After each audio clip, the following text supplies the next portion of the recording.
अस्सलाम वालेकुम नाज़रीन, हम आपको अपने चैनल उर्दू गेटवे पे वेलकम करते हैं, जहां आपको देखने को मिलती हैं मालूमाती और दिलचस्प वीडियोस सिर्फ यूट्यूब पर। अगर आपने अभी तक हमारा चैनल सब्सक्राइब नहीं किया तो अभी सब्सक्राइब करें और बेल आइकन को क्लिक करके हमारी लेटेस्ट वीडियोस के बारे में अपडेट रहिए। सब्सक्राइब कीजिए और हम आपको लिए चलेंगे आपकी फेवरेट वीडियो की तरफ। Thanks for watching. मोहतरम नाजरीन, आमतौर पर कहा जाता है कि मछली खाने के बाद दूध नहीं पीना चाहिए, वरना जिस्म पर सफ़ेद दाग धब्बे पड़ जाते हैं। इस बात में कितनी सदाकत और हकीकत है, इस वीडियो में यही हमारा मौजूए सुखन है। नाजरीन, खाने पीने की मुख्तलिफ अशिया के हवाले से मुआशरे में अजीब व गरीब बातें सुनने को मिलती हैं। इन्हीं बातों में से एक बात ये भी है कि जब भी कोई शख्स मछली खाता है तो उसे दोस्त, अहबाब, वालिदैन ये तलकीन करते हैं कि मछली खाने के बाद दूध नहीं पीते, क्योंकि ऐसा करने से फुलबहरी या जिस्म पर सफ़ेद दाग धब्बे पड़ जाते हैं।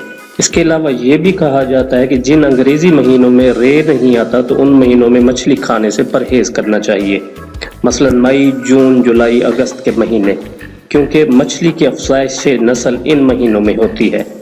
लेकिन इसके बरक्स दूसरे मुल्कों मसलन ऑस्ट्रेलिया, कनाडा, यूएसए, यूरोप वगैरह में हर मौसम में मछली खाई जाती है।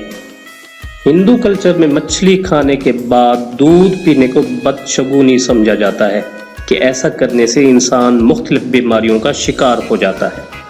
नाज़रीन, इस किस्म की रिवायात हमें कदीम मिस्र, मशरिक़ वुस्ता, शुमाली नाइजीरिया, यूरोप और नौ आबादियाती अमेरिका में भी मिलती हैं। एक हालिया साइंसी तहकीक के मुताबिक मछली खाने के बाद दूध पीने से फुलबहरी का मर्ज लाहिक नहीं होता, बल्कि इस वक्त बहुत सी ऐसी ग़िज़ाएं दस्तयाब हैं जिनमें बैक वक्त मछली, दूध और दही शामिल होते हैं और उन्हें दिल के साथ साथ दिमाग के लिए भी मुफीद करार दिया गया है।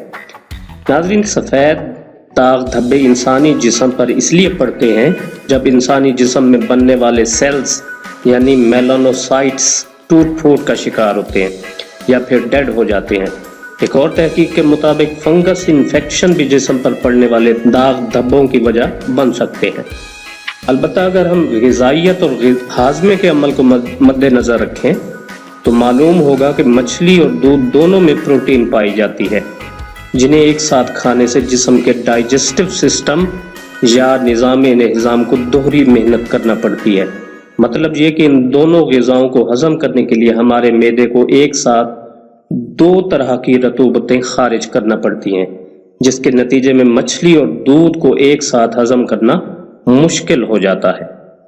नाज़रीन, ये वीडियो आपको कैसी लगी, अपनी राय का इजहार कमेंट सेक्शन में करें और अगर वीडियो पसंद आई हो तो लाइक का बटन ज़रूर प्रेस करें। तो मिलते हैं किसी अगली दिलचस्प वीडियो के साथ। अल्लाह हाफिज़।